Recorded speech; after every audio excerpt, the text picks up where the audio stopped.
एक गरीब आदमी के पास एक गाय थी। उसकी आमदनी का कुल स्रोत बस गाय से मिलने वाला दूध था।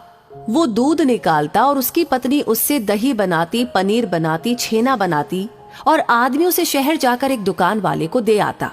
उसके बदले दुकान से चीनी, दाल, चावल और दूसरी चीजें ले आता। ऐसा करते हुए उसका गुजारा चल जाता। एक बार उसकी पत्नी ने उसे मक्खन तैयार करके दिया और कहा कि उसे शहर में जाकर बेच आए। सुना है कि मक्खन के ज्यादा पैसे मिलते हैं। आदमी मक्खन लेकर शहर की ओर निकल पड़ा। उसकी पत्नी ने ढेर सारा मक्खन 1-1 किलो के गोले के रूप में बनाकर तराजू में तोलकर उसे दे दिया था। आदमी मक्खन लेकर दुकान में पहुंचा। दुकानदार ने मक्खन देखा और सारा मक्खन खरीद लिया। मक्खन के उन गोलों को उसने फ्रिज में रख दिया। इस बार आदमी मक्खन के बदले उस दुकानदार से आटा, चावल, दाल, चीनी तो लिया ही, कुछ पैसे भी लेकर लौटा। सचमुच मक्खन की शहर में बहुत अधिक मांग थी। आदमी के चले जाने के बाद अचानक दुकानदार को लगा कि उसे उन मक्खन के गोलों को तोलकर देखना चाहिए कि क्या सचमुच वो 1-1 किलो के हैं। वैसे आदमी तो ईमानदार लग रहा था, फिर भी जांच करने में क्या बुराई है।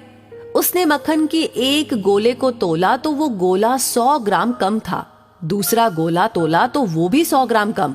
दुकानदार ने एक एक करके सारे गोले तोले। सभी गोले 100 ग्राम कम थे। 2 दिन बाद गांव से वही आदमी फिर से मक्खन लेकर दुकान में पहुंचा। उसने दुकानदार से राम राम की और 1-1 किलो के मक्खन के गोले उसके सामने रख दिए। दुकानदार उसे देखते ही बिफर पड़ा। तुम 1 नंबर के चोर हो, बेईमान हो, झूठे हो, मक्कार हो। तुम पर भरोसा करके मैंने बिना तोले हुए तुमसे मक्खन के गोले 1-1 किलो समझकर ले लिए, पर सारे गोले 100-100 ग्राम कम निकले। आदमी चौंका।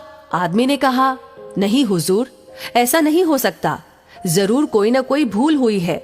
मेरी पत्नी ने अपने हाथों से 1-1 गोले को तोला है। हुजूर, मैं तो बेहद गरीब आदमी हूँ। हमारे पास तो तोलने के लिए 1 किलो का बाट तक नहीं। मैं जो 1 किलो चीनी आपसे खरीद कर ले जाता हूँ, उसे ही मेरी पत्नी तराजू के दूसरे पलड़े पर बाट बनाकर रखती है और उसी से मक्खन तोलती है। तो मुद्दा मामला ऐसा है कि याद रखे, अपने गलत कर्मों का फल इसी जन्म में भोग कर जाना पड़ता है। बुरे कर्मों का परिणाम हमेशा बुरा ही होता है। दोस्तों, इस कहानी के बारे में आप क्या कहेंगे? आपकी क्या राय है? हमें जरूर बताएं। और अगर ये वीडियो आपको अच्छी लगी हो तो प्लीज इसे शेयर करना बिल्कुल ना भूलें। बाकी आपका हर एक लाइक, हर एक कमेंट और हर एक शेयर हमारे लिए बहुत इंपॉर्टेंट है। हमें मोटिवेट करता है, इंस्पायर करता है ऐसी कहानियां आप तक पहुंचाने के लिए। तो ये मोटिवेशन हमेशा बना रहना चाहिए। वैसे हमारे वीडियोस आपको सबसे पहले मिले, उसके लिए जरूरी है कि आप हमारे पेज को फॉलो करें अगर अभी तक आपने नहीं किया है, और अगर कर लिया है तो इस पेज को बाकी लोगों के साथ शेयर करना बिल्कुल ना भूलें। कहते हैं कि अच्छी चीजें जितनी बांटी जाए उतना ही अच्छा होता है, तो इस नेक काम में देरी क्यों। मिलेंगे बहुत जल्दी ही ऐसी और भी कहानियों के साथ। तब तक के लिए धन्यवाद।